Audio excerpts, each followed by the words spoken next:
Welcome to ma'am की class, जहां होती है टीचिंग इजी और इंटरेस्टिंग। अभी तक हमारे चैनल को सब्सक्राइब नहीं किया तो सब्सक्राइब कर लें और बेल आइकन प्रेस कर लें ताकि हमारी सारी इजी पढ़ाई आपके पास सबसे पहले पहुंचे। अरे चलो, मैम क्लास में आ गई। हम एक बहुत ही महत्वपूर्ण टॉपिक अनधिमान वक्र इंडिफरेंस कर्व को पढ़ेंगे। इनडिफरेंस जैसा नाम से जाहिर है कि इनडिफरेंस यानी कोई डिफरेंस नहीं, अनधिमान कोई प्रिफरेंस नहीं, कोई डिफरेंस नहीं, यानी उपभोक्ता यहाँ तटस्थ होता है। किस पे तटस्थ होता है? उपभोक्ता जब दो वस्तुओं का यूज़ कर रहा है तो वह उसके कई सेट जब उसके सामने रखे जाते हैं, वो सारे सेट में उसे एक समान संतुष्टि प्राप्त होती है। जैसे मान लीजिए सेट ए में हमें 1 केला मिला और 15 आम मिले, तो और दूसरा सेट है कि हमने केला बढ़ा दिया लेकिन आम यहाँ पर हमने थोड़ा कम कर दिया। अब आपसे पूछा जाए कि दोनों में से संतुष्टि किस में ज़्यादा मिलेगी आपको, तो आप यहाँ पे एक दिष्ट की भांति नहीं सोच पाएंगे, जो मोनोटॉनिक है उसकी तरह नहीं है। यहाँ आप कहेंगे कि केला तो 1 बढ़ाया गया लेकिन आम दूसरी ओर कम भी किया गया, यानी जो संतुष्टि हमें यहाँ मिल रही है वही संतुष्टि हमें यहाँ मिल रही है। इसी तरह और भी इसके सेट तैयार किए जा सकते हैं। जैसे केला हमने 3 बढ़ा दिया तो यहाँ पर हम आम और कम कर देते हैं। केला अगले सेट में केला हमने 1 और बढ़ा दिया तो आम हमने और कम कर दिया। तो ये जितने भी बिंदु हैं ए बी सी डी, इन सब में आपको जो उपयोगिता मिलती है, आपको यूटिलिटी मिलती है, संतुष्टि मिलती है, वो एक समान होती है। यहाँ पे कोई डिफरेंस नहीं होता। इस तालिका पे आधारित हम एक ग्राफ क्रिएट करते हैं जिसमें वाई एक्सेस पे हम मैंगो रखते हैं और एक्स एक्सेस पे बनाना रखते हैं, और यहाँ पे देखते हैं कि हमारे जो कर्व मिलती है वो कैसी होती है। यहाँ पे ए बिंदु पे हमारा जो 1 बनाना है और 15 1 बनाना है और 15 मैंगो है, तो यहाँ पे 1 बिंदु मिलता है। उसके बाद 2 बनाना पर हमें 12 मैंगो मिलता है, 3 बनाना पे 10 और 4 बनाना पे हमें 9। यानी ये जो स्लोप है हमारा कुछ इस ढंग का आता है। इंडिफरेंस कर्व का स्लोप ऋणात्मक ढाल का मिलता है हमें। इसके कोई भी बिंदु ए बी सी और डी जो होते हैं वो समान रूप से, आप चाहे यहाँ रहें, यहाँ रहें, यहाँ या यहाँ रहें, आपको समान संतुष्टि प्राप्त होती है। उपभोक्ता ए बी सी डी सभी बिंदुओं पे एक समान संतुष्टि प्राप्त करता है, और इसके लिए बहुत ज़रूरी है कि एक केले का अगर मात्रा बढ़ता जा रहा है तो आम की मात्रा कम करनी हो, यानी कि एक अतिरिक्त केले के लिए आम की जो मात्रा है वह त्याग करनी पड़ती है, ताकि उसकी जो उपयोगिता का स्तर है, यूटिलिटी लेवल है, वो वही उसी अनधिमान वक्र पर रहे।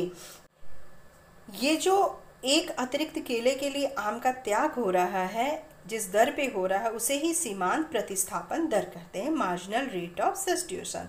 मतलब यह कि उपभोक्ता की उपयोगिता एक समान स्तर पे बनी रहे, एक इंडिफरेंस कर्व पे बनी रहे, इसके लिए वह कुछ न कुछ त्याग करता है। एक वस्तु को बढ़ाता है तो दूसरी वस्तु का कुछ न कुछ त्याग करता है। एक बात और यहाँ नोटिस करने की है कि केले की वृद्धि के साथ साथ एमआरएस, ये जो एमआरएस है हमारा, वह आम त्यागने की जो दर है वो कम होती जाती है। देखिए यहाँ पे हमने क्या किया, एक और बनाना के लिए, एक और केले के लिए हम 3 आम देने को तैयार हैं। ठीक है भाई, मान लीजिए आपके पास केला है और आम है, केला बहुत कम है, तो आप क्या करते हैं कि दूसरे एक और केले लेने के लिए आप कहते हैं भाई 3 आम हमसे ले लो, केले की बहुत ज़्यादा इच्छा होती है। लेकिन उसके बाद जब 1 केला और खा चुके होते हैं आप, तो फिर अगर 1 केला आपको चाहिए तो आप यहाँ पे 2 आम देना चाहते हैं, और फिर 1 केला चाहिए तो आप 1 आम देना चाहते हैं। यानी यहाँ ये जो रेट है एमआरएस जो है वह कम होता जा रहा है। ऐसा क्यों हो रहा है? क्योंकि मार्जिनल यूटिलिटी आप पढ़ चुके हैं।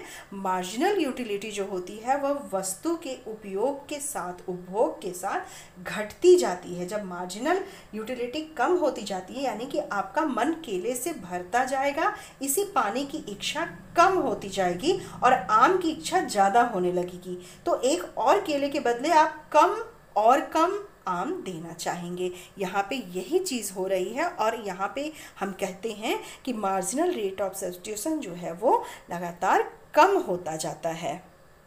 केलों की मात्रा में वृद्धि के फलस्वरूप एमआरएस में होने वाली इस कमी को ही ह्रासमान सीमांत प्रतिस्थापना नियम कहते हैं। यहाँ पे सीमांत प्रतिस्थापना का ह्रास हो रहा है, यानी वो कम हो रही है, तो इसे ही हम क्या कहेंगे, ह्रासमान सीमांत प्रतिस्थापना का नियम।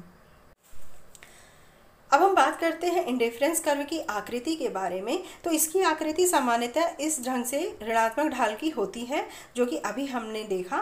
लेकिन पूर्ण स्थानापन्न वस्तुओं के लिए, पूर्ण स्थानापन्न वस्तु क्या है, जिन एक वस्तु का यूज दूसरे के स्थान पे किया जा सके और हमारी संतुष्टि, हमारी उपयोगिता में कोई भी फर्क नहीं आए, वह वस्तुएं पूर्ण स्थानापन्न वस्तु होती है। जैसे हमने यहाँ उदाहरण लिया कि 5 का सिक्का और 5 का रुपया, तो यहाँ पे जब इनका सेट, हम कई सेट देखते हैं तो बनाते हैं, तो वो एक सीधी रेखा के रूप में आता है। ये ऐसा क्यों आता है, ये आइए देखते हैं।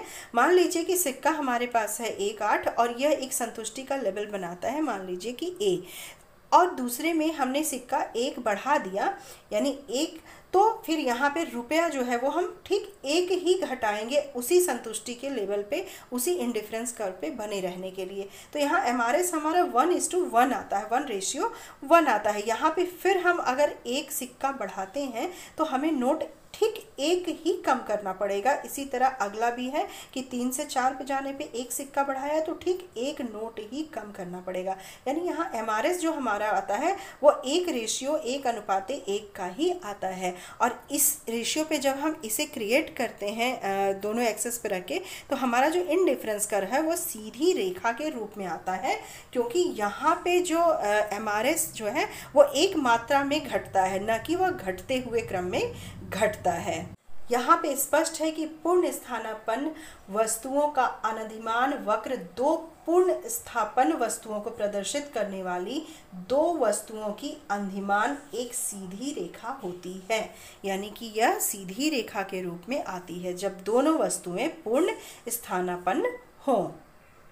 अंधिमान वक्र की विशेषताएं क्या होती हैं? कि सबसे पहली विशेषता है यह है कि अंधिमान वक्र जो होता है वह दाएं से बाएं नीचों की ओर ढलवा होता है, यानी कि ऋणात्मक स्लोप का होता है। ऐसा इसलिए होता है क्योंकि एक वस्तु की जो मात्रा है बढ़ाने के लिए दूसरी वस्तु की मात्रा का त्याग करना पड़ता है। अगर y वस्तु इतनी हम लेते हैं और x वस्तु इतनी लेते हैं, ये मात्रा आप समझिए, तो यहाँ पे अगर हम y वस्तु को घटा रहे हैं तो x वस्तु की कुछ न कुछ मात्रा हमें बढ़ानी होगी। तो एक वस्तु एक ही अंधिमान वक्र पे रहने के लिए यह आवश्यक है कि एक वस्तु की मात्रा बढ़ाई जाए तो एक की घटाई जाए।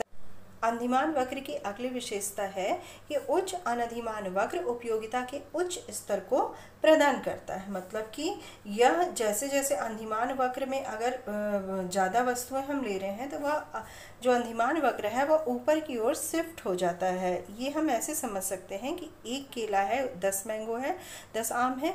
अगला हम मैंगो की संख्या तो एक समान है, लेकिन बनाना की संख्या जो है एक एक करके बढ़ रही है। तो ये जो पूरा सेट है यह सेट जो है वह ज़्यादा उपयोगिता दिखा रहा है, क्योंकि यहाँ ज़्यादा वस्तुएं हैं। ये एक दिष्ट की भांति व्यवहार करता है, जो अभी हमने मोनोटॉनिक पढ़ा उसकी तरह व्यवहार करता है। मतलब कि एक इंडिफरेंस कर्व से यह दूसरे की ओर शिफ्ट हो जाता है।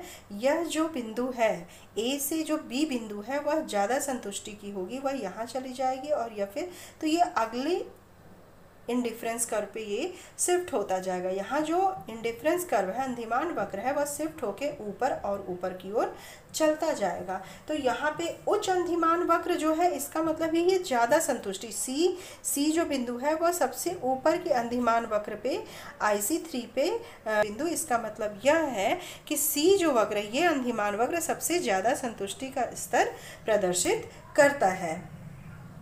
वक्र की तीसरी विशेषता है कि दो अंधिमान वक्र कभी एक दूसरे को नहीं काटते हैं। देखिए, जब दो अंधिमान वक्र संतुष्टि का अलग अलग लेवल प्रदर्शित करते हैं, अलग अलग लेवल दिखाते हैं, तो वो एक दूसरे को काटेंगे तो एक अन्य विरोधी बात सामने आ जाएगी, एक विरोधाभास उत्पन्न हो जाएगा।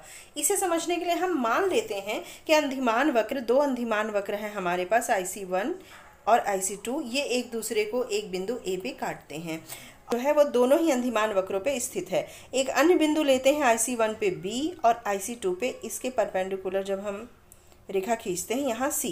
तो यहाँ पे हमें क्या दिखता है कि A बराबर B, यानी A का जो संतुष्टि लेवल है वो B के बराबर होगा, क्योंकि वो दोनों एक ही इंडिफरेंस कर्व पे हैं।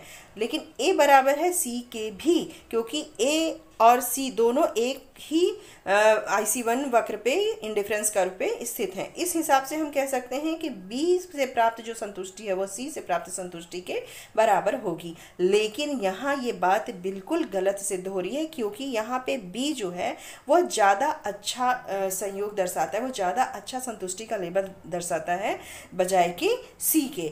B यहाँ पर बेटर है, B जो है वो लोगों की प्राथमिकता हो सकती है। तो यहाँ पे हम क्या देखते हैं कि B, A से जो नीचे का पार्ट है IC2 वक्र का, वहाँ पर B से प्राप्त संतुष्टि का लेवल C से प्राप्त संतुष्टि के लेवल से ज़्यादा होता है। तो यहाँ पे हम देखते हैं कि एक दूसरे को काटने पे ये विरोधाभास उत्पन्न होता है, जो कि सर्वथा गलत सिद्ध होता है। हम लोगों ने अंधिमान वक्र यानी इंडिफरेंस कर्व के बारे में अच्छे से पढ़ा, बहुत सरल शब्दों में पढ़ा और इसकी विशेषताओं को देखा। अब मिलते हैं अगली वीडियो में एक नए टॉपिक के साथ। Good bye.